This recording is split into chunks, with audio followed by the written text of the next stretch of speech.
Ayan, welcome mga kaibigan sa pag-review natin dito sa ating ginagamit na Blue Yeti AC50B. Ngayon ko lang siya bibigyan ng review talaga para sa mga kaibigan natin na nagtatanong at interesado tungkol sa specification nitong ating Blue Yeti AC50B.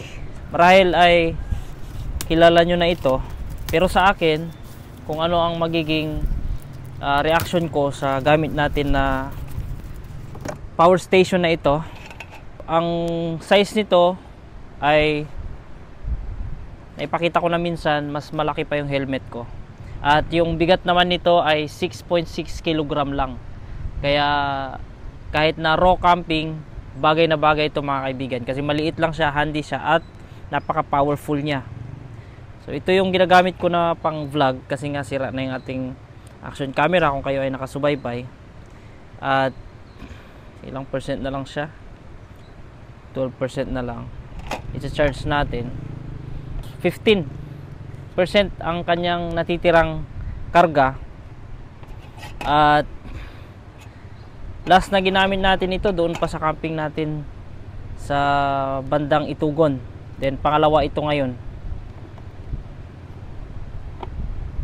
Hindi ko pa yan na i-charge. Ayan. So sa mga nagtatanong kung pwede ba siyang gamitin simultaneously, pwede.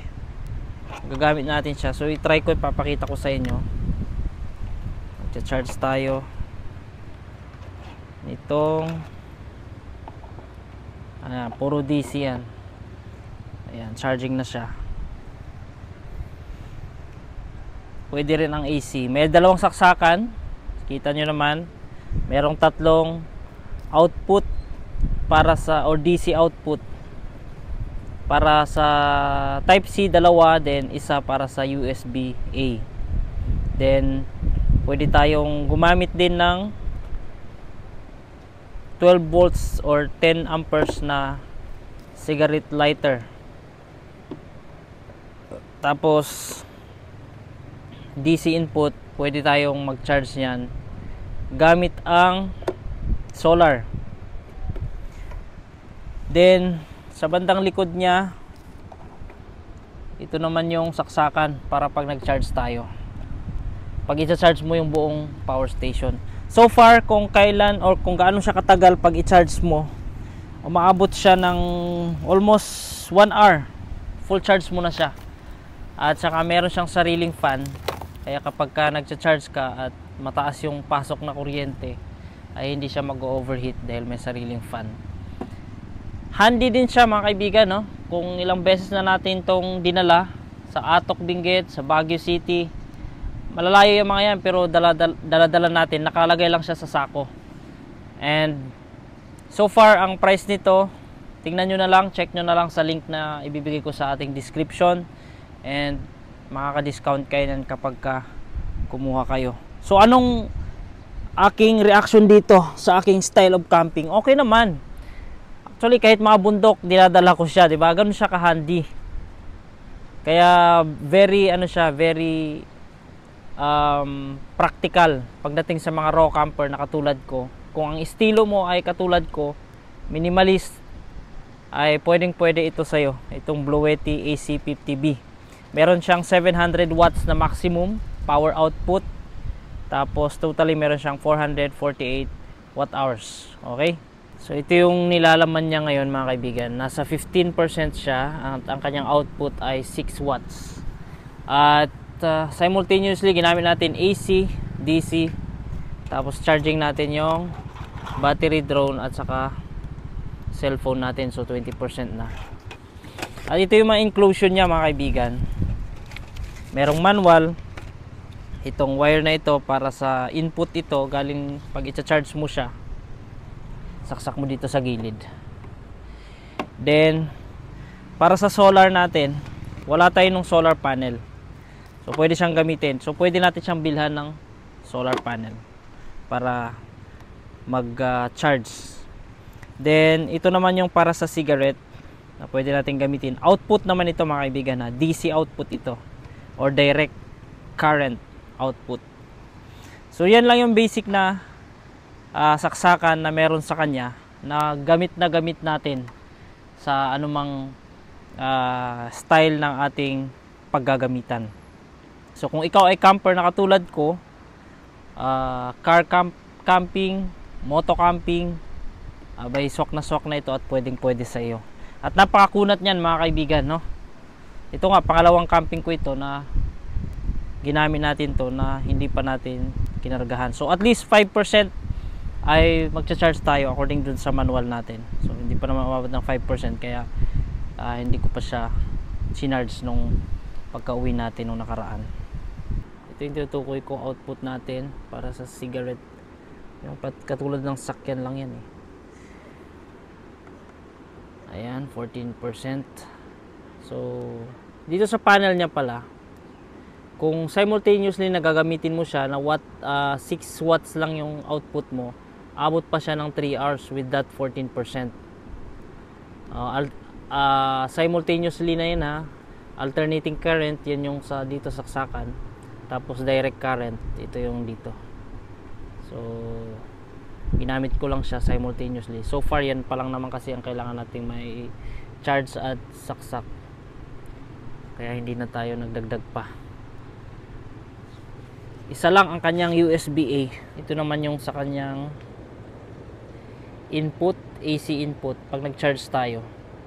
So may fuse na rin yan. At isaksak lang natin. Then may sarili siyang fan tulad ng sinabi ko kanina. Na kapag china-charge natin yan, maiwasan ang pag-overheat. Kaya medyo may tunog na fan sa kabila. Para maiwasang mag-overheat. Yan yung gamit ng fan dyan. Kaya medyo meron siyang noise kapag ka-charge nyo ito. Then pwede mo rin siyang mag-download ng Bluetti app. At magagamit mo nandun yung mga instructions at iba pang mga detalye patungkol dito sa Bluetti AC50B na unit. At meron din dyang reminders na dapat sundin or note, please register as a Bluetti member for faster access to your device. Ayan, nandyan yung i-charge mo siya kapag umabot na ng 5%, i-maintain mo yon. Then every 3 months na yung muli mong pagcha-charge para mapanatili mo yung kanyang power at mag long last ang iyong power station na Bluetti AC50B. Then yan naman yung sa bandang likod niya. Nandyan din yung mga iba pang detalye. Yan. At kapag umorder kayo nito, ito yung tatlong basic na wires na kasama. Isa, dalawa, tatlo. Then manual at secured siya. Secured sa karton na kanyang kinalalagyan. So kung gusto nyo makabili niyan, discount, pwede nyo i-check yung link sa aking description para makita ninyo yung discounted lalo sa mga sales nila sa Lazada or I don't know kung meron sa Shopee, pero magbigay pa rin tayo ng link sa Shopee mga kaibigan. Ngayon ang maibigay ko lang sa inyo na aking reaction tungkol sa pagiging camper ko, raw camper na ang gamit ay motor with Suzuki Raider J crossover na 115 lang ang power. Kung kaya ba siya? Yes, kayang-kaya at ginagawa naman natin. Nakikita nyo naman yan. Nakalagay lang sa sako natin. At tulad ng nabanggit ko kanina, handy siya. 6.6 kilos lang. Hindi siya ganun kabigat. Tapos, safe na safe siyang dalhin mga kaibigan. Wag lang mabasa, no? Kaya pagka tag-ulan or maulan-ulan, lalong dinala natin sa atok, talaga nakabalot siya sa supot. Saka kung lagay sa sako. And gamit na gamit talaga natin siya. Kapag meron kayong mga electrical gadgets, kahit nga laptop sinubukan ko siyang gamit ng laptop nung nag-brown out, nag-edit ako, ay goods na goods. So malaking tulong ito hindi lang sa camping kundi sa bahay for emergency purposes. Pag nag-brown out, basta may karga, ayos na ayos. So maraming salamat sa inyong panunood at sa ating mga camping stories at sa iba pang paggamit natin ng mga power stations tulad nito ay abangan nyo na lang sa ating mga camping videos. Thank you pala sa mga nanood at manunood pa sa ating mga camping videos.